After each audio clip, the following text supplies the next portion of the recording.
오늘 우리에게 주시는 하나님의 말씀은 누가복음 2장 8절부터 14절까지입니다. 그 지역에서 목자들이 밤에 들에서 지내며 그들의 양떼를 지키고 있었다. 그런데 주님의 한 천사가 그들에게 나타나고 주님의 영광이 그들을 두루 비추니 그들은 몹시 두려워하였다. 천사가 그들에게 말하였다. 두려워하지 말아라. 나는 온 백성에게 큰 기쁨이 될 소식을 너희에게 전하여 준다. 오늘 다윗의 동네에서 너희에게 구주가 나셨으니 그는 곧 그리스도 주님이시다. 너희는 한 갓난아기가 포대기에 쌓여 구유에 뉘어 있는 것을 볼 터인데 이것이 너희에게 주는 표징이다. 갑자기 그 천사와 더불어 많은 하늘 군대가 나타나서 하나님을 찬양하여 말하였다. 더없이 높은 곳에서는 하나님께 영광이요 땅에서는 주님께서 좋아하시는 사람들에게 평화로다. 아멘. 주님께서 한 천사를 목자들에게 보냈습니다. 밤에 양떼를 지키고 있던 목자들은 소스라치게 놀랐습니다. 입장을 한번 바꾸고 생각해 보십시오. 캄캄한 밤입니다. 오늘날은 그래도 뭐라도 있습니까? 불이라도 있죠. 이제 오늘날은 그나마 밤이 환해요. 이제 등이 켜져 있기 때문에 어두운 느낌이 안 듭니다. 그런데 시골길 가보셨습니까? 이 고대 사회는 뭐 등이라는 게 없지요. 그러니 밤이 되면은 어땠겠습니까? 캄캄했을 것입니다. 날이 맑았으면은 아마 별들만 막 반짝반짝 빛나고 있었을 것입니다.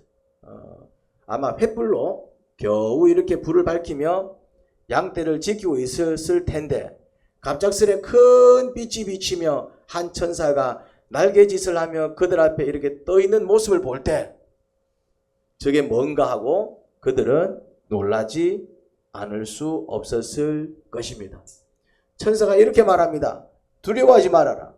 나는 온 백성에게 큰 기쁨이 될 소식을 너희에게 전하여 준다. 뭐라고요?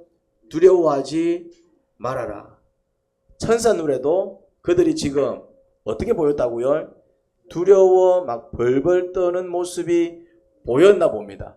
그러니까 첫 마디가 뭐였다고요? 두려워하지 마. 요렇게 이제 첫 마디를 보탰습니다. 그리고 더한 말이 큰 기쁨이 될 소식을 그들에게 전해준대요. 야, 나 좋은 소식 가지고 왔어. 이런 이야기지요. 큰 기쁨 소식. 우리는 이제 이거를 복음이라고 합니다. 복음. 이게 한자말로 복음 똑같은 말입니다. 기쁜 소식 이런 말입니다. 그게 뭘까요? 그 소식은 다음 구절에 이어서 나오지요. 뭐지요? 다윗 동네에 누가 나셨다? 구주가 나셨으니 그는 곧 그리스도의 주님이시다. 구주가 나셨다는 소식을 전해주었습니다. 여러분, 구주가 무엇입니까? 이 말뜻이 무엇입니까? 다른 말로 구원자입니다. 구원자. 구원해 주시는 주님이라는 뜻이지요. 당신의 백성을 구원하러 오신 주님을 목자들에게 소개한 것입니다. 그리고 또 표징을 제시합니다. 표징이 있을 텐데 이래요. 표징이 무엇입니까? 다른 말로 징조, 조짐, 더 쉬운 말로 증거쯤 되는 말입니다. 그렇게 이해할 수 있습니다. 천사가 제시한 증거가 무엇입니까? 내 말의 증거는 이거야. 표징은 이거야. 그러면서 제시한 표징이 뭐였죠? 포대기에 쌓여 구유에 누워있는 갓난아기를 표징으로 제시했습니다. 너희가 어디쯤에 가면은 뭐가 있을 것이다? 구유에 누워있는 어린 아기를 갓난 아기를 보게 될 텐데 그 아기가 표징이야. 그 아기가 앞으로 누가 될 사람이라고요? 이 땅을 구원하실 구주가 되실 뿐이란 것이었습니다. 그 아기가 자라서 세상을 구원해 주실 거란 이야기지요. 그런데 놀라운 광경이 거기서 끝나지 않았습니다.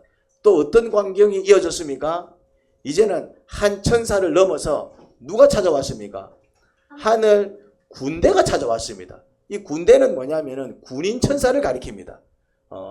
처음에 온 천사는 그냥 이렇게 날개 하면서 와가지고 이제 소식을 전하는 천사였다면은 그 천사에 이어서 군대가 왔는데 군대는 이제 어떤 천사겠습니까? 같은 천사인데 모습은 천사지만 이제 이 천사들은 몸에 뭘 차고 있고 갑옷을 차고 있고 또 허리에 뭘 차고 있고 칼을 차고 있고 또 한 손에는 뭘 들고 있고 창을 들고 있고 그러니까 이제 이 천사들은 군대 천사들은 군인입니다. 천사는 천사인데 군인들입니다. 이제 그 하늘 군대가 또 찾아왔다고 오늘 본문은 이야기하고 있습니다.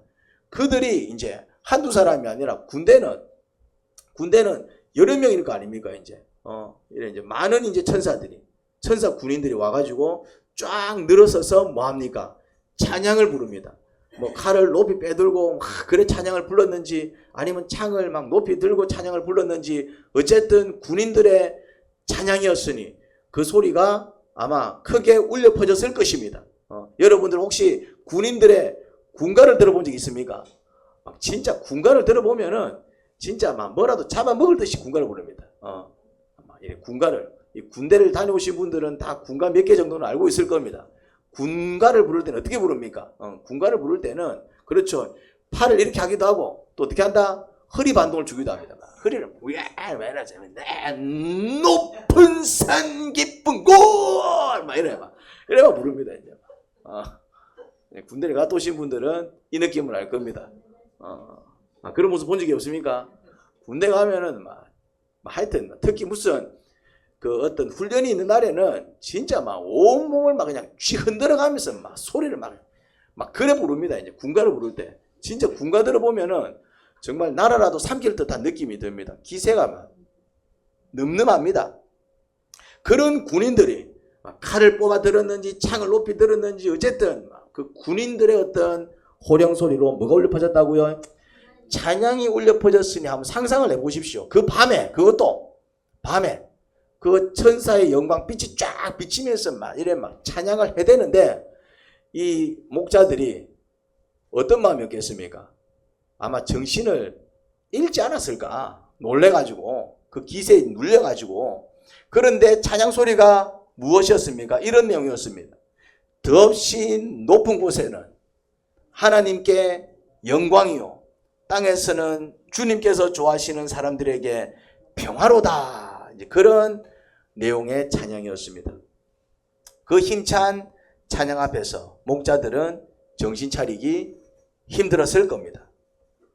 그러고는 그 천사와 하늘 군대가 이렇게 이제 소식 전하고 찬양 멋지게 부르고 그렇게 이제 멋진 쇼를 보여주고 난 다음에 그 천사와 그 하늘 군대가 순식간에 어떻게 되었습니까? 싹 사라져 버린 겁니다. 그냥 사람들을 완전 목자들 혼을 빼놓고 싹 사라져 버린 것입니다. 천사의 영광으로 환했던 들판은 초라한 횃불만 희미하게 빛을 드러내며 다시 어두워졌습니다. 그런데 목자들은 가만히 있을 수 없었습니다. 양떼를 잠시 들판에 버려두고 그들은 어디로 달려갔겠습니까? 베들레헴. 다윗의 동네라 그랬잖아요. 다윗의 동네는 다윗의 고향을 얘기합니다. 다윗의 고향이 어디입니까? 베들레헴. 그러니까 다윗의 동네라 그랬으니까 그들은 그냥 베들레헴으로 달려간 거예요. 그리고 거기서 누구를 발견합니까? 마리아와 요셉과 구유에 누워있던 아기를 찾아냈습니다. 그리고 이제 그 아기를 딱 보자. 표징이잖아요. 진짜네. 그러고는 뭐라고 얘기합니까? 이 아기가 누군지 뭐 하기 시작했습니까? 우리 환상을 봤다. 환상인지 꿈인지 생신인지 모를 일을 겪었다. 천사가 들판에 나타났다. 찬양을 부르더라. 막 흥분해서 막 떠들어대는 것이죠. 그러면서 뭐라고 얘기하냐면은 우리는 그 소리 듣고 이 아기를 찾으러 온 거야 이제. 근데 지금 눈앞에 진짜 이 아기가 있네. 이러면서 막 떠들어댄 거야 이제 막 사람들 앞에. 그리고 뭐라고 얘기합니까? 이 아기가 누구다? 이 아기는 구주다. 하나님이 우리를 구원하시기 위해서 보내신 메시아다. 그렇게 복음을 전한 것입니다. 이 본문을 통해서 든 질문이 하나 있었습니다. 주님은 구주 예수님께서 태어나신 사실을 왜 목자들에게 제일 먼저 알리셨을까요? 저는 이게 좀 의문이었습니다. 그 땅에는 왕도 있었습니다. 또 그 땅에는 또 누가 있었습니까? 제사장들도 있었습니다. 그리고 또 그 땅에는 누가 있었습니까? 율법 학자들도 있었습니다. 성경을 연구하고 율법을 연구하는 사람들도 있었습니다. 그리고 바리새인이라는 아주 거룩하고 경건한 또 그런 종교 지도자들도 있었습니다. 또 사두개인들도 있었습니다. 그렇게 이런 어떤 복된 소식, 세상을 구원하기 위해서 구주 나신 이런 소식을 좀 그런 분들한테 먼저 알릴 법도 했을 텐데 그렇지 않습니까? 그런데 그런 사람들은 다 놔놓고 누구한테 알리셨다? 목자들. 그러면 그 당시 목자들은 어떤 사람들입니까? 오늘날 우리는 목자 이러면은 이게 목자가 이제 좀 비유적으로 좋은 의미를 가집니다. 예수님도 목자, 또 가정교회 하는 교회는 목자, 목녀 이런 용어를 쓰고, 그러니까 이제 우리한테 목자는 약간 이 용어가 좀 목사 같은 느낌, 뭔가 이렇게 좋은 느낌을 가지고 있잖아요. 그런데 그거는 이제 우리가 그렇게 비유적으로 써서 그런 거고, 실제로 이렇게 고대 사회, 특히 예수님 시대 목자는 어떤 개념입니까? 그냥 천한 직업입니다. 천한 직업. 천한 직업. 그냥 너는 양이나 치면서 밥 먹고 살아 이런 직업이다 이 말. 무슨 말인지 됩니까? 허드렛 일입니다. 부자들은 양을 칠까요 안 칠까요? 안 칩니다. 양 많은 사람들은 양을 칠까요 안 칠까요? 안 칩니다. 어떻게 합니까? 좀 이렇게 별 볼 일 없는 사람, 야 니 우리 집에 와서 양 좀 쳐. 그럼 내 밥은 먹여줄게. 이러면서 양을 치는 사람들이 누구라고요? 목자입니다. 그리고 지금도 이 목자들은 들판에서 뭐하고 있습니까? 잠도 못 자고 양 치고 있잖아요. 이게 사실은 좋은 일입니까? 허드렛 일입니까? 그리고 이제 밤에 양을 치는 일이 이 양만 있고 이제 뭐 동료들이 같이 있겠지만은 어쨌든 그 사람들이 붙어 있을 수는 없습니다. 양을 치려면 이렇게 이제 흩어져 있어야지 양을 제대로 칠 수 있을 거 아니에요, 이제. 그러면은 그 밤에 그냥 양들 엄매 이 소리 들으면서 양을 치는 그들의 형편은, 그들의 처지는 어떻습니까? 외로울 겁니다. 또 밤 시간이니까 뭐 추울 수도 있을 것이고, 어쨌든 그들이 양을 치는 그 어떤 입장이 뭔가 이렇게 이제 남들 앞에 야 정말 부럽다 이런 모습입니까? 아니면은 아이고 우리는 목자 안 되려면 열심히 공부해야 돼. 우리는 목자 안 되려면은 또 열심히 돈 벌어야 돼. 우리 목자 안 되려면은 이런 느낌 아닙니까? 목자의 이미지가 그랬다 이 말입니다. 목자를 내가 무시하는 게 아니라 그 당시 어떤 목자들의 어떤 위치가 처량하고 쓸쓸하고 또 그렇게 외로운 어떤 양들과 시간을 보내야 하는, 그렇다고 해서 뭐 양이 말귀를 알아듣습니까? 뭡니까? 또 이게 누구 양이다? 내 양도 아니라. 그렇죠. 이제 내 양도 아니라. 내 양이면 뭐 기쁘게 할 수 있겠지. 내 양도 아니라. 너의 양은 또 잘못 치면은 잘못했다고 또 물어줘야 되고.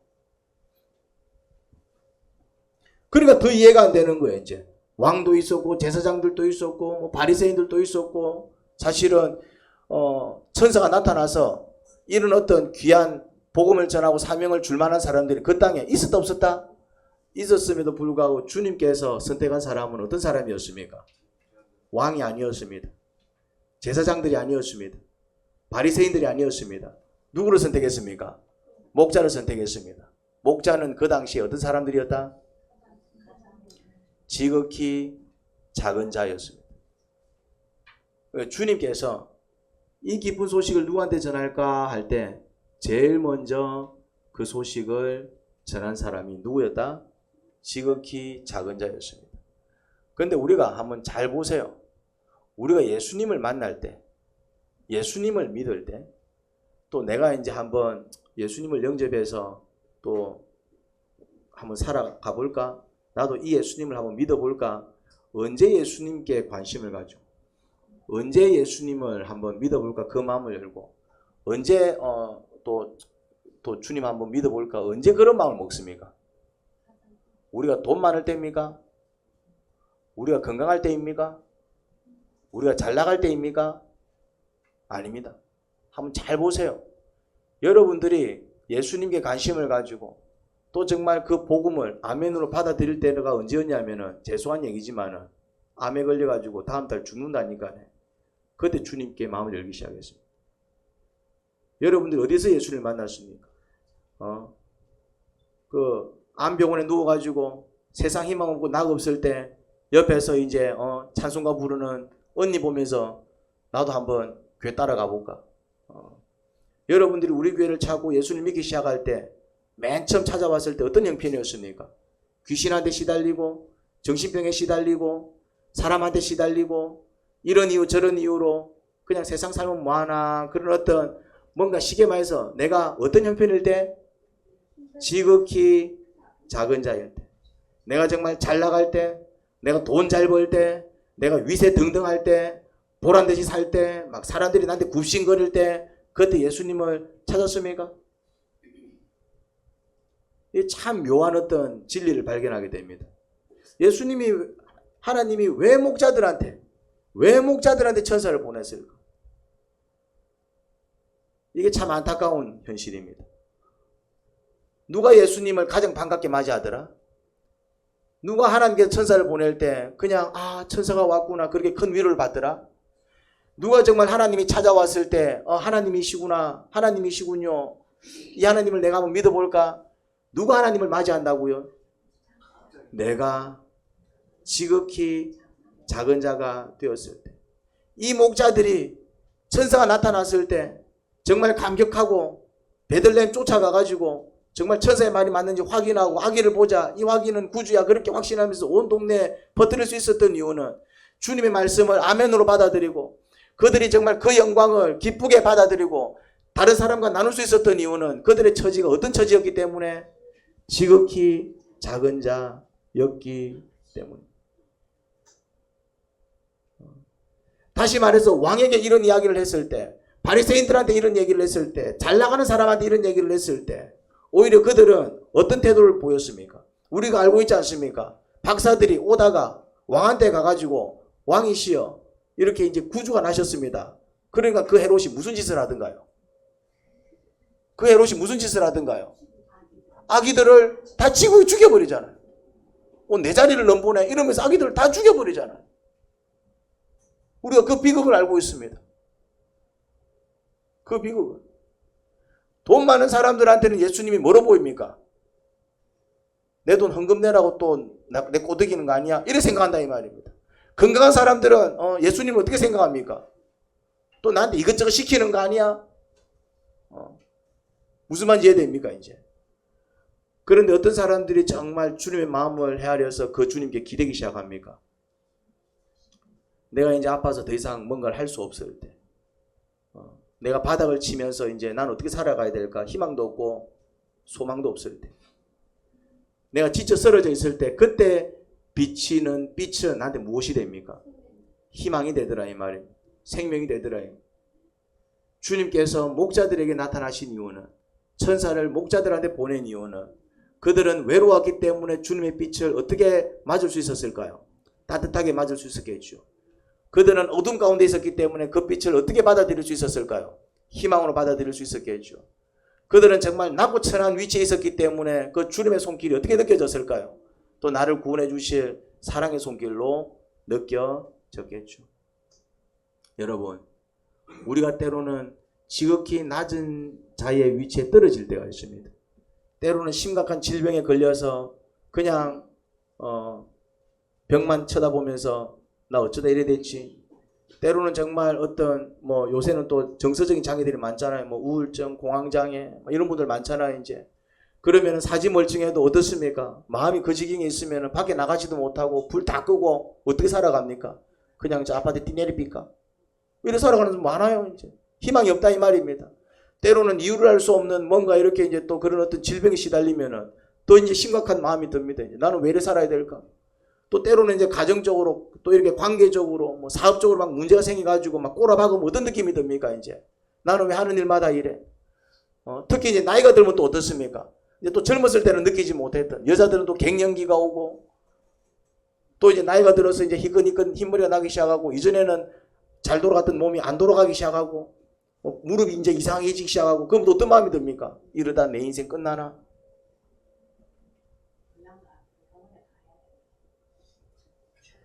잘 고민하시기 바랍니다. 병원을 갈지 그건 알아서 고민하시기 바랍니다. 그럴 때 다가오는 주님의 빛은 우리한테 뭐가 됩니까? 위로가 된다 이 말이죠. 그래서 때로는 하나님께서 우리를 어떤 처지로 몰아넣습니까? 지극히 작은 자의 자리로 몰아넣을 때가 있습니다. 사실 그거는 그 상황만 보면은 힘들지요. 왜 나는 이런 일 해야 돼? 왜 나는 목자로 살아야 돼? 그럴 수 있잖아요. 왜 나는 아파야 돼? 왜 나는 이유도 알 수 없는 병에 시달려야 돼? 나는 왜 이래 정서적인 장애를 가지고, 나는 왜 우울증에 시달려야 돼? 나는 왜 이래 살아야 돼? 왜 나는 해도 안 돼? 그 상황 자체는 우리가 힘들 수 있습니다. 그런데 그런 상황이 우리의 마음을 어떻게 만듭니까? 그런 처지에 있는 사람들의 마음은 어떻습니까? 겸손합니다. 가난합니다. 심령이 가난한 자는 복이 있나니 천국이 저희 것이며. 그 심령이 가난해질 때에 뭘 얻더라? 천국을 얻더라 이 말. 천국 받을 수 있는 준비가 된 것입니다. 오늘 감사하게도 또 한 청년이 세례를 받습니다. 선호 형제는 참 귀한 형제입니다. 왜냐하면 뭐 원래 믿음이 좋아서 또 뭐 이렇게 그런 친구가 아니다 이 말. 죄송한 얘기지만은 하나님을 싫어하고 기독교뿐만이 아니라 모든 종교를 좀 부정하고 부인하던 청년입니다. 그런 청년이었습니다. 본인이 그렇게 얘기를 했어요. 이제 저는 종교를 싫어한다. 또 개인적으로 이제 아픔이 있고 또 이렇게 또 그런 경험이 있다 보니까 더 닫혀 있는 마음이었습니다. 그런데 같이 큐인 묵상하면서 말씀 재밌네요. 그렇게 이제 또 이렇게 하나님을 경험하면서 하나님 괜찮은 분이시네요. 그러면서 자기 마음을 열고 조금씩 믿음을 고백하고 또 힘들 때 기도하기 시작하고. 그러니까 이제 결국 무엇을 경험했다? 빛을 경험한 거예요. 빛을. 목자들 앞에 나타난 그 천사들처럼, 물론 그런 환상을 본 건 아니지만은 이런 상황 저런 상황 속에서 뭔가 이렇게 마음이 불안하고 아플 때 그냥 잘 모르지만은 또 옆에서 기도하니까 또 목사라는 사람이 또 이렇게 한번 해봐 권면하니까 그냥 머리 숙여서 기도했더니 뭔가 이렇게 마음의 변화가 일어나고 닫혔던 문들이 열리고, 그러면서 뭘 경험한 것입니까? 복음을 경험한 것입니다. 하나님의 능력을 경험한 것입니다. 그러면서 이제 또 어느 날 나도 이제 교회 나가겠습니다. 이거 귀한 간증 아닙니까? 그리고 이제 오늘 또 세례를 받게 되었습니다. 한 영혼이 거듭났다 이 말입니다. 한 영혼이 새롭게 이제 주님의 아들로 태어난 것입니다. 그것을 이제 또 확증하는 의식이 세례식인 것입니다. 얼마나 뜻깊은지 모르겠습니다. 그런데 오늘같이 좋은 날 사건 사고들이 많이 생겨가지고 선율이가 아파가지고 지금 그거는 병원에 가 있습니다. 오다가 이제 그리고 이제 뭐 아무튼 또 이기원 형제님이 또 공연이 잡혀가지고 뭐 그게 나쁘다는 얘기가 아니라 또 이제 또 이렇게 좋은 날 누구도 역사하더라. 이제 악한 영도 역사하더라. 왜 역사할까요? 마귀 입장에서는 자기 사랑하는 아들을 뺏긴 겁니다. 한때는 마귀의 종이었다 이 말입니다. 영적으로 얘기하자면 그렇다는 얘기입니다. 오해하지 마시고 영적으로.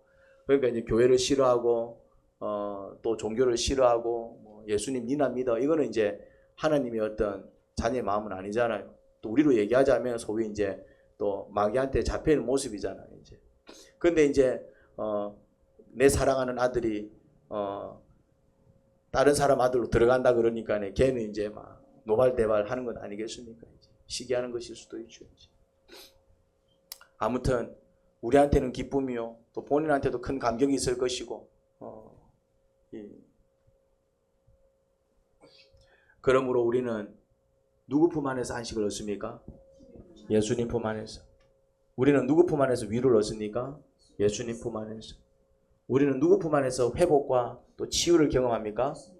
예수님 품 안에서. 그래서 이제 또 이미 세례를 받았고 예수님을 믿는다라고 고백하는 사람은 다시 한 번 더 자기 마음을 확인해서 또 다시 한 번 더 주님께로 다가가는 시간이 되었으면 좋겠습니다. 할렐루야. 그리고 정말 내 안에 주님 모시고 나도 주님 안에 거하는 그런 여러분들이 되기를 간절히 소원합니다. 그래서 정말 그 목자들이 희망을 얻어서 새 힘으로 살아간 것처럼 뭐 목자들이 뭐 그 빛 한번 봤다고 해서 천사 봤다고 해서 갑자기 목자가 부자가 된 건 아닐 거 아니에요. 그렇지만 뭐는 부자가 됐을까요? 마음은 부자가 됐겠죠. 그 마음에는 뭐가 가득 찼겠습니까? 소망이 가득 찼겠죠. 여러분, 우리가 이 땅을 살아갈 때 사람들이 착각하는 게 뭐냐면은 좀 더 편리하게 살면 행복할 줄 압니다. 돈이 좀 많으면 좀 편리해집니다. 여러분, 버스 타고 다니는 사람은 불행하고 고급 승용차 타고 다니는 사람은 행복할까요? 아닙니다. 버스 타고 다니는 사람은 불편합니다. 고급 승용차 몰고 다니면 편합니다. 근데 편하다고 해서 다 행복할까요? 아닙니다. 불편하다고 해서 다 불행할까요? 만약에 버스 타고 다니는 게 불행하면은 우리 정준자 집사님하고 정덕아 집사님은 억수로 불행한 사람입니다. 근데 불행하지 않습니다. 그렇죠? 불편해요. 좀 불편은 해요. 그럴 수 있어요. 이제 좀 걸어야 되고 불편할 수 있지만은 근데 불행합니까? 아니다 이 말이죠. 또 정말 우리 주변에 고급 승용차 끌고 다니는 사람들 얼마나 많습니까? 진짜 야 저런 차를 어떻게 사?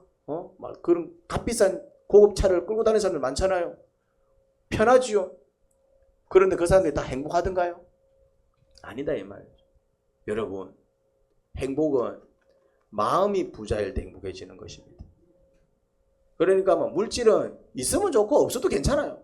좋은 차 있으면 끌고 다니면 되고 없으면 버스 타고 다니면 돼요.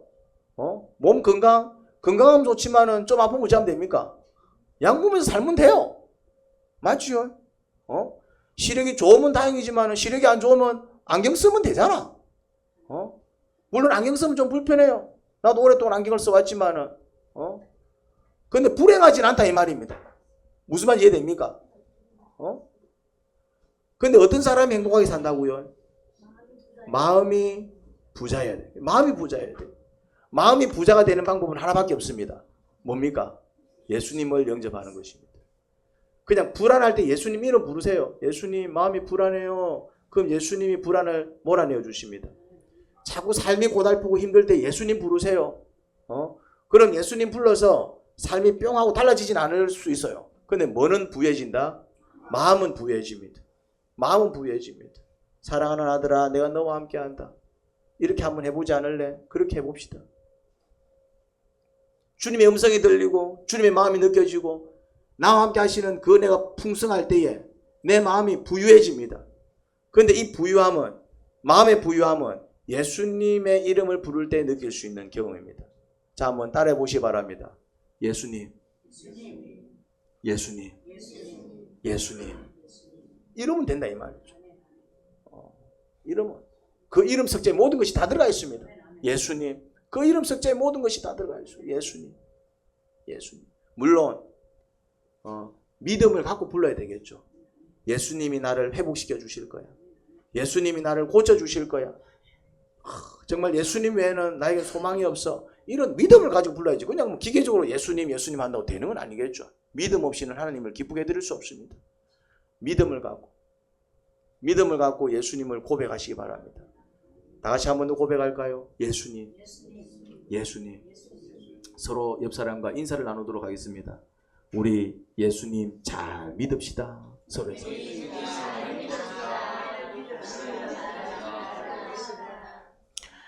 하나님 아버지 예수님 잘 믿는 사람들이 되겠습니다. 예수님 잘 믿으면 적어도 마음은 풍성해집니다. 혹시 또 주님께서 기뻐하시지 않는 죄를 지었다면 자복하는 삶, 또 주님의 은혜 감사해서 찬양하는 삶, 우리가 늘 예수님을 높이고 예수님 앞에 우리의 머리를 숙인다면 우리의 마음은 부유해질 수 있습니다. 마음이 부유해지고 따뜻해지면 삶에 힘이 넘칩니다. 하나님 아버지, 목자들은 천사를 경험하고 난 다음부터 밝은 인생을 살기 시작했을 것입니다. 우리가 예수님을 경험하고 정말 그 은혜로 말미암아 승리하는 삶을 살게 될 줄 믿습니다. 주님께서 능력으로 함께하여 주옵소서. 예수님 이름으로 기도합니다. 아멘.